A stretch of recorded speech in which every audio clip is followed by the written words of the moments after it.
सन 2012 को मेरे पिताजी एक्सपायर हो गए दोस्तों, और पीछे छोड़कर गए तो ये आरसीएम बिजनेस।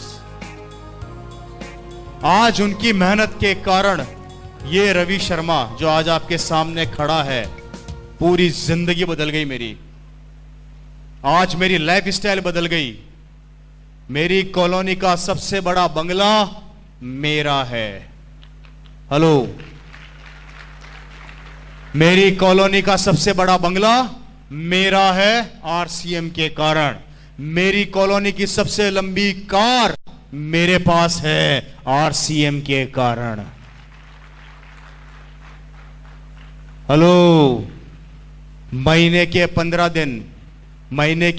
दिन 32,000 फुट की ऊंचाई के ऊपर लंच, ब्रेकफास्ट और डिनर करता हूं मेरे दोस्त। 32,000 फुट की ऊंचाई समझ गए? समझ गए? ये जिंदगी इस बिजनेस ने मेरे पिताजी की मेहनत के कारण मेरे को दी। आज जब अपनी कॉलोनी से अपनी लंबी कार लेके निकलता हूं तो पड़ोस वाले अंकल अपने बेटे को थप्पड़ मार के बोलते हैं कि तूने जिंदगी में क्या किया, इस रवि को देख कितनी लंबी कार में घूम रहा है। तो पड़ोस वाला बेटा अपने पापा को बोलता है कि पिताजी थप्पड़ तो मार दी, बहुत अच्छी बात है। आज से लगभग 16 साल पहले इसके पापा आरसीएम बताने आए थे। जब समझ में नहीं आया था क्या, तब समझ में आ जाता तो आज मैं भी कार में घूम रहा होता। इस बात से यह समझाना चाहता हूं कि आज अगर आरसीएम समझ में आ गया तो भविष्य में आपका बेटा कार में घूमेगा। लेकिन अगर आज आरसीएम समझ में नहीं आया तो याद रखना, किसी की लंबी गाड़ी देखोगे और अपने बेटे को यही कहोगे कि तेरे पापा के पास भी आरसीएम आया था, तेरे पापा ने नहीं किया, उसके पापा ने कर लिया, आज उसकी जिंदगी बदल गई, वो लंबी कार में घूम रहा है। मेरे भाई, ये आज मेरी कॉलोनी के अंदर होता है। मेरी कॉलोनी का सबसे बड़ा बंगला मेरा है, सबसे लंबी गाड़ी मेरे पास है। जिंदगी बदल के रह गई। लेकिन आज पड़ोसी वही काम कर रहा है जो पिछले 16-17 साल पहले करता था। आज भी नौकरी पर जाता है और नौकरी से आता है। और हम 15 दिन काम करते हैं और 15 दिन आराम करते हैं। यह है आरसीएम बिजनेस की ताकत, जो आपकी जिंदगी को बदल के रख देती है मेरे दोस्त। बताइए, डिसीजन लेना चाहिए या नहीं लेना चाहिए? काम करना चाहिए या नहीं करना चाहिए? नहीं करोगे तो करोगे क्या? आप बता दो। आरसीएम नहीं करोगे तो क्या करोगे? जो कर रहे हो वही करोगे, राइट? और जो कर रहे हो उससे जिंदगी बदलती है तो मैं खुद कहता हूं आरसीएम मत करो। लेकिन अगर उससे जिंदगी नहीं बदलती है तो मैं कहता हूं कि आरसीएम कर लो। खोने के लिए कुछ नहीं है, पाने के लिए बहुत कुछ है।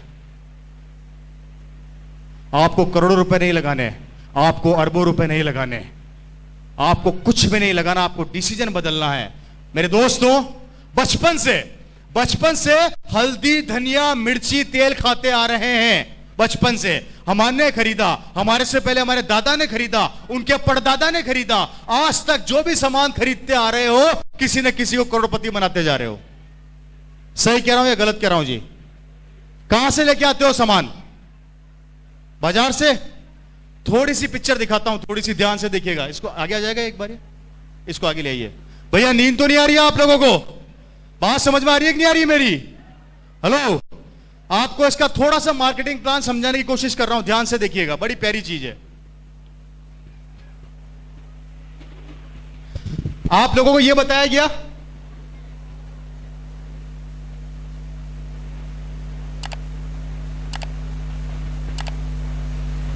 ऐसे ही बताते हैं हम लोग, यही बताते हैं जी। 5 रुपए की चीज बनी, 10 रुपए में मार्केट में बिक गई, यही बताते हैं हम लोग। 5 रुपए बिचौलियों के पास चला गया, यही बताते हैं हम लोग। थोड़ा ध्यान से देखिएगा, थोड़ा ध्यान से। हमारे देश की आबादी कितनी है? 120 करोड़। थोड़ा ध्यान से देखिएगा। आपको इस 5 रुपए की ताकत को दिखा रहा हूं। ये 5 रुपया क्या काम करता है? हमारे देश की आबादी है 100 करोड़, राउंड फिगर में ले लेते हैं। आप रोज सुबह उठते हो, सब उठते हो, सबसे पहले क्या करते हो? ब्रश। कहां से लाते हो? मार्केट से, बाजार से कितने रुपए का आता है? 20 रुपए का आता होगा। हेलो, 20 रुपए का आता है जी। 20 रुपए का ब्रश आप लोग सब रोज सुबह उठते हो और बाजार से लेके आते हो। आपने कितना रुपया ज्यादा दिया? 20 रुपए की एमआरपी का ब्रश है, आप बाजार से लेकर आए, आपने कितना रुपया ज्यादा दिया उस ब्रश पे? 10 रुपया। कितना ज्यादा दिया जी? 10 रुपया। थोड़ा ध्यान से देखिएगा, आपने 10 रुपया ज्यादा दिया और 100 करोड़ की आबादी रोज सुबह ब्रश करती है। 100 करोड़ की आबादी इंटू 10 रुपया इज इक्वल टू 1000 करोड़ रुपया हमारी जेब से निकल गया।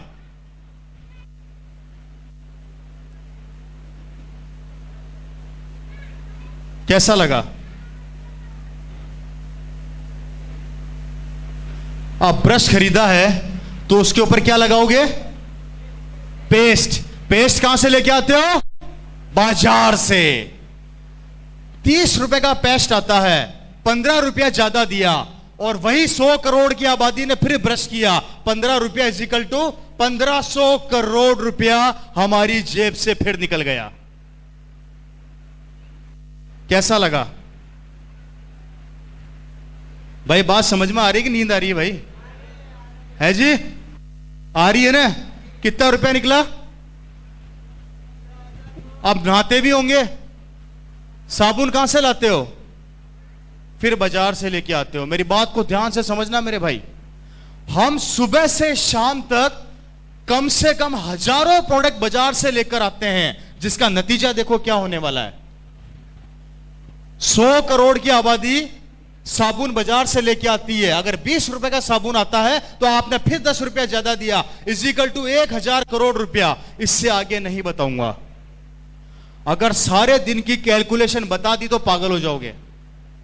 आप सिर्फ उठे, आपने ब्रश किया, उस पे पेस्ट लगाया और नहाए, हमारी जेब से पैसा निकला लगभग 3500 करोड़ रुपया।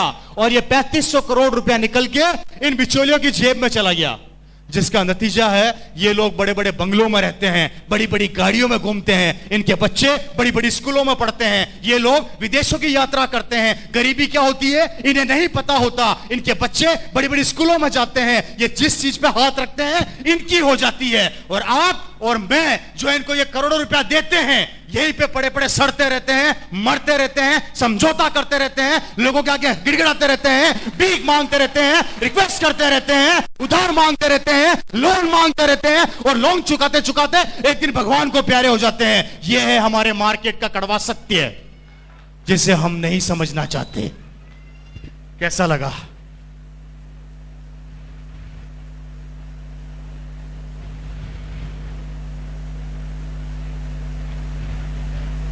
मुझे बताया गया था कि यहां के लोग भाषा नहीं समझते, कोई रिएक्शन आएगा नहीं, तो मतलब सही बात है क्या?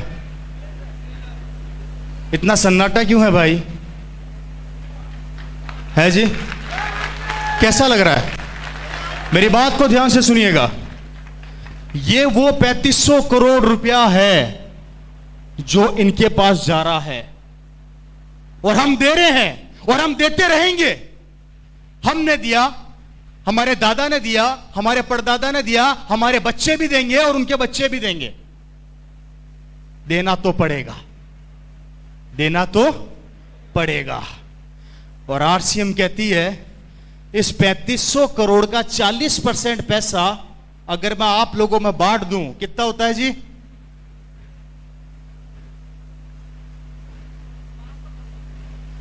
राउंड फिगर में ले लेते हैं 1200 करोड़ रुपया। ये 1200 करोड़ रुपया अगर आरसीएम हम लोगों में बांट देती है तो हमें कहा जाता है हम पागल बनाने आ गए हैं, और दुकान वालों को कहा जाता है कि वो पागल नहीं बना रहे हैं। अब दिमाग खुद लगा लो कि पागल कौन बना रहा है।